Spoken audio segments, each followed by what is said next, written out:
আল্লাহর হুকুম পালন করা এবং নিষেধাজ্ঞা থেকে বিরত থাকার নামই হচ্ছে এবাদত।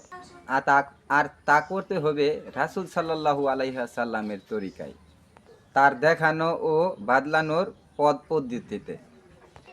একজন মানুষ প্রাপ্তবয়স্ক হওয়ার পর থেকেই মৃত্যু পর্যন্ত বিস্তৃত সময়ে ইবাদত করতে হয়। কিন্তু একটি শিশু দুনিয়ায় আগমন করার পর হতেই আল্লাহ তাআলার ইবাদত শুরু হয়ে যায়। তার পিতামাতা ও অভিভাবকদের বাচ্চাদের দায়িত্ব হচ্ছে বাচ্চাদের সুন্দর সুন্দর নাম রাখা, তারপর আকিকা করা, আর একটু বড় হলে তাদের আখলাক করা, পবিত্রতা ও নামাজের বিধিবিধানগুলা শিক্ষা দেওয়া। তাহলে আমরা বুঝতে পারলাম যে ইবাদতের সময় হচ্ছে জন্ম থেকে মৃত্যু পর্যন্ত।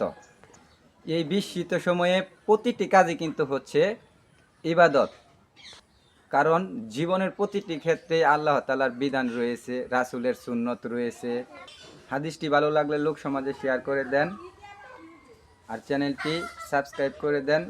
সবাই ভালো থাকবেন। আল্লাহ হাফেজ।